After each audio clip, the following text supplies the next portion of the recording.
Hello beautiful people and welcome back to my channel. Today I want to talk about the CrossFit Open and some things that I usually see people missing, or maybe they don't feel so good in workouts and they can't figure out why. And the big thing, you know, making sure that your performance stays steady throughout the entirety of the Open, because obviously it is multiple weeks. If you want to know about supplements, you want to know about, you know, your pre-workout, post-workout meals, recovery, all of that stuff, be sure to stick around. The supplement that I want to talk about is creatine. Creatine is one of those things, it is so widely studied, and with that, the studies are really, really good. Creatine is also insanely cheap, which is like amazing. Creatine is going to help with those workouts that are really, really short bursts of intensity, right? Think about, you know, the max lifts. If you think about, you know, the really, really short sprints, creatine is going to massively help your muscles be able to fight through that and also not get that heavy, draggy feeling. You need to cycle it. You don't need to load it at the beginning. All of that stuff has kind of been disproven. Just start 5 grams and get going. You can also literally find it anywhere, any supplement store, online, Amazon. I'll link it below if you need it.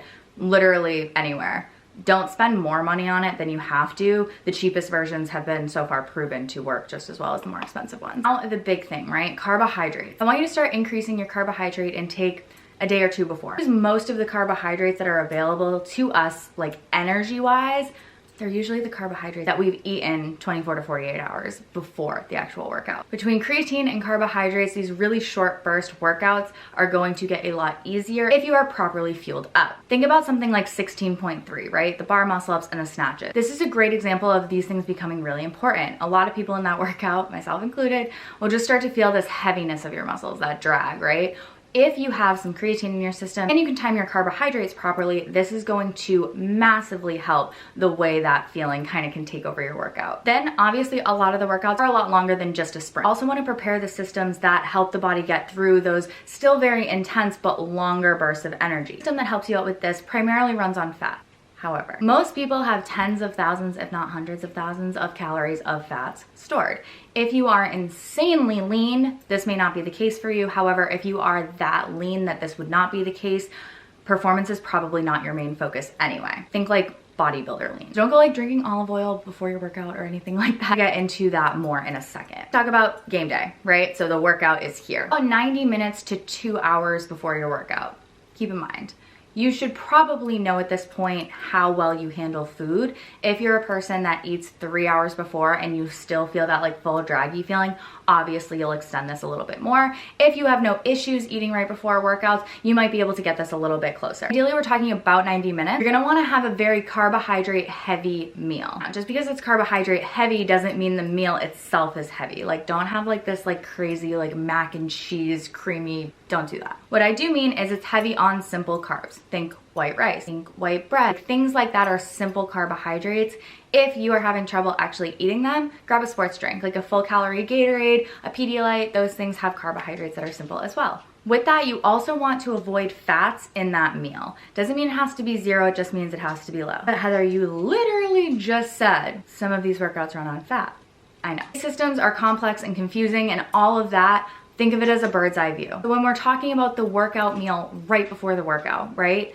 The carbohydrate stores and the fat stores and stuff, those are already in place for the most part, right? We're thinking quick, available energy. So fat and fiber, avoiding those right before your workout in that kind of pre-workout meal, what it's going to do is prevent the slowdown of digestion. We don't want those things to slow down the uptake of carbohydrates and make them any less available to us. Now, especially if you've worked with anybody in nutrition, they probably told you that, you know, fats and fiber and protein and all those good things, they slow down digestion, they, you know, keep blood sugar even and all of that thing, and that they're a really good thing. However, like I just said, keeping blood sugar even at this time isn't really our goal. Our goal is to kind of spike that up so we can use that energy for the workout. So while it's good practice to have a solid balanced meal most of the time, right before the workout, it does change a little bit. So the Open is multiple weeks, right? So we have to consider not only the first workout we do, but how we're gonna make it and stay consistent throughout the entirety of it. We've talked a lot about carbs and carbs in your muscles.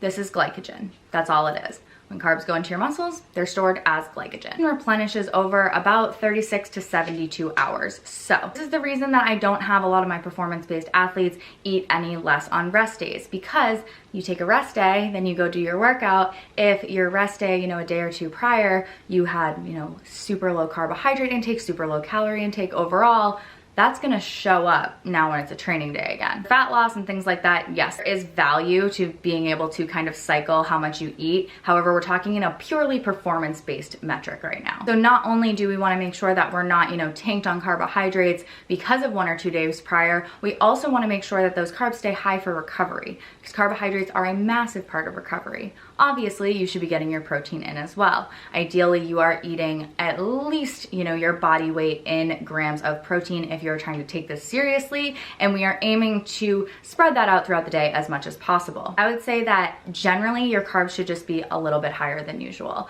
You don't have to, double your carbs and like do all of this crazy stuff, because you're gonna end up feeling really slow and really sluggish, but a slight increase can go a really long way. Other big things are really obvious, right? Like you wanna make sure you're sleeping really well. You wanna make sure you're very hydrated. Make sure that you're doing the 1% things. And this is something that I think so many people don't really understand. The 1%ers are the really small things, they compound and they really add up. If you see that the class starts mobility and you dip out of there, that's a 1%er. Just lost 1% of the potential. We wanna make sure that we're always doing the 1%ers, because they're not only adding up, they're compounding. Every time you mobilize and you feel a little bit better for your next workout, that's a workout that you can put more effort into and recover from, and therefore get even that much better. And then every time you do that, it compounds. So pay attention to the 1% things, especially leading up to and during the open. I also wanna give the small caveat that if you're not someone that's training like more than 5 to 7 hours per week, like you just take class or whatever it is, there's nothing wrong with that. But you don't need to carb load. You don't need to taper. You don't need to do any of those things. You're not working out enough that it's going to make a difference. That being said, you should still be taking care of yourself and you should still be doing the things that will help your workout and all those 1%ers, but don't take it more seriously than you take it the rest of the year. If you are someone that is in the gym and you do not miss sessions and you have dedicated sessions to weightlifting and skill and gymnastics and all of these things, yes, you could probably benefit from a taper, some sort of come down plan. If you don't really know what I'm talking about, it's not a big deal. It's totally cool. But the thing is, I think a lot of people will kind of be super blasé, go to 2 to 3 classes a week, whatever, and then they get so stressed about the open. And in reality, it's not really the open you should be stressing about. You should be stressing about why you want to take it so seriously, but yet the rest of the year doesn't quite add up to that. If you have any sort of coach, individual design coach, individual programming or anything like that, they will take care of your taper. They will make sure that you're going into this in the best condition possible. However, if your activity isn't really at that level where you are working out, 10 to 15 to 20 hours a week, don't worry about it. It's not going to be the end of the world. You're honestly better off just making sure that the rest of the year you're putting in those hours, maybe you're upticking your efforts, and that way when the open comes around, those things will have compounded, right? And it won't just be kind of the week before and the week of the workout that you're trying to kind of get all your shit together. Show up, do your best, especially if you are not trying to, make quarterfinals or make semifinals or go to the games or anything like that. It's supposed to be fun. It's not supposed to be this crazy stressful thing. So make sure that you're treating it accordingly. You can prepare, you can do your best, but don't make it so stressful that it ruins the entire experience for you. If you have any questions about preparing for the open, if you have any questions about maybe you did the open last year and it didn't feel so good, drop them below. I can totally help you figure that out. If you got any value from this video, please consider subscribing. It really helps out my channel. Until next time, guys, see you later.